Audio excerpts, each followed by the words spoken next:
যারা মোটামুটি এই র্যাপিডো করে প্রতিদিন দিন আনা দিন খাওয়া যারা করে তাদের জন্য খুবই একটা প্রবলেম হতে চলেছে। এই রকমভাবে যে সিদ্ধান্তটা নেওয়া হয়েছে খুবই একটা ভুল সিদ্ধান্ত। এবার জানি না ভাই, আমি তো আর ওপর মহলে নেই, ওপর মহলে যারা আছে তারাই সব কিছু ঠিক করছে। যদি তোমাদেরকে বাইক চালাতে হয় তো তোমার যে লোকাল থানা রয়েছে তো সেই লোকাল থানা থেকে একটা রিটেন অ্যাপ্রুভাল নিয়ে কিন্তু তোমাকে বাইক চালাতে হবে।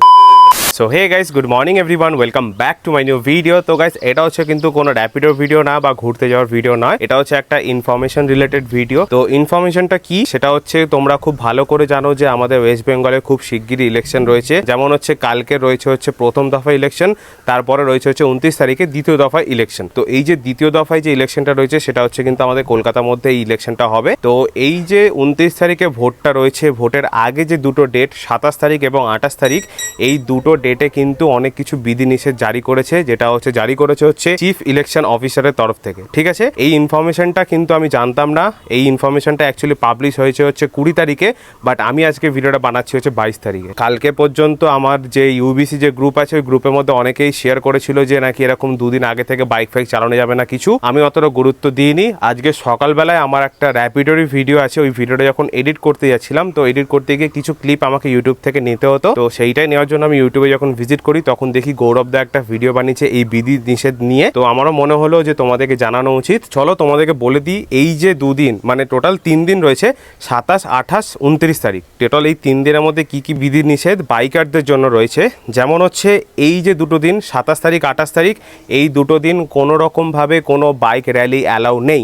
ঠিক আছে, 27 তারিখ 28 তারিখ এই দুটো দিন তুমি সকাল 6টা থেকে শুরু করে বিকেল 6টা পর্যন্ত তুমি বাইক চালাতে পারবে, কিন্তু কোনো রকমভাবে পিলিয়ন অ্যালাউ হবে না। একমাত্র অ্যাকসেপ্ট করবে যদি তোমার কোনো মেডিকেল পারপাস বা এমার্জেন্সি পারপাস কিংবা কোনো রকমভাবে ফ্যামিলি ফাংশন কিছু যদি থেকে থাকে, তো এই দুটো ডেটে সেইটার ক্ষেত্রে অ্যালাউ হবে। আর সন্ধ্যে 6টা থেকে পরের দিন সকাল 6টা পর্যন্ত আমার যতদূর সম্ভব মনে হয় যে এখানে পিলিয়ন নয়, এখানে সিঙ্গেলি অ্যালাউ করবে। কিন্তু এই যে মেডিকেল পারপাস বা এই যে পারপাসগুলো বললাম, এই পারপাসগুলোতেই একমাত্র সন্ধ্যে 6টা থেকে পরের দিন সকাল 6টা পর্যন্ত অ্যালাউ করবে। ঠিক আছে, তো মোটামুটি এই যে বিধিনিষেধটা জারি করেছে, যারা মোটামুটি এই র্যাপিডো করে প্রতিদিন দিন আনা দিন খাওয়া যারা করে তাদের জন্য খুবই একটা প্রবলেম হতে চলেছে। কারণ পিলিয়ন রাইডিং বন্ধ করে দিয়েছে ভাই, তাহলে যারা দিন আনে দিন খায় তাদের কি হবে?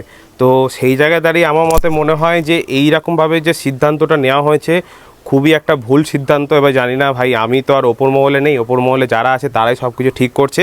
আর এবারে চলে আসি ভোটিংয়ের দিন, 29 তারিখের দিন। 29 তারিখে তুমি সকাল 6টা থেকে শুরু করে সন্ধ্যে 6টা পর্যন্ত বাইক চালাতে পারবে, কিন্তু ফ্যামিলিকে নিয়ে চালাতে পারবে আর ভোটিং পারপাসই কিন্তু তুমি চালাতে পারবে। আর ভোটিং পারপাস ছাড়া যদি তোমাকে চালাতে হয় তাহলে হচ্ছে ওই যেরকম বলে দিলাম মেডিকেল পারপাস বা আদার্স যে এমার্জেন্সি ইস্যুগুলো রয়েছে সেগুলো পারপাস তুমি চালাতে পারবে। আর আরেকটা যেটা দেওয়া রয়েছে সেটা হচ্ছে যদি তোমাকে 27 তারিখ এবং 28 তারিখ যদি সন্ধ্যে 6টা থেকে শুরু করে পরের দিন সকাল 6টা পর্যন্ত যদি কোনো রকমভাবে বাইক চালাতে হয় এমার্জেন্সি পারপাস ইনক্লুডেড 29 তারিখও হতে পারে। ঠিক আছে, যদি তোমাদেরকে বাইক চালাতে হয় তো তোমার যে লোকাল থানা রয়েছে তো সেই লোকাল থানা থেকে একটা রিটেন অ্যাপ্রুভাল নিয়ে কিন্তু তোমাকে বাইক চালাতে হবে। তো মোটামুটি বলতে পারো এই 3টে দিন 27, 28, 29 এই 3টে দিন কিন্তু কোনো রকমভাবেই বাইক ট্যাক্সি অ্যালাউ নেই। মানে হিসাবে এখানে যা বলছে সেটাই তোমাদের সুবিধার জন্য আমি এখন স্ক্রিনের মধ্যে দিয়ে দিলাম স্ক্রিনশটটা।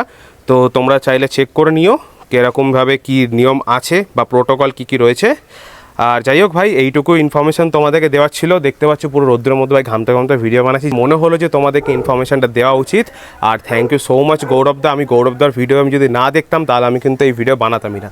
ঠিক আছে, তো যাই হোক, চলো ভালো করে তোমরা ভোট দিও নিজের সিদ্ধান্ত, কারণ ওটা ভাই গণতান্ত্রিক ভোট, নিজের সিদ্ধান্ত নিজেই নিতে পারো। তো চলো, এইটুকু ইনফরমেশন দেওয়ার ছিল। দেখা হচ্ছে আবার নেক্সট ভিডিওতে।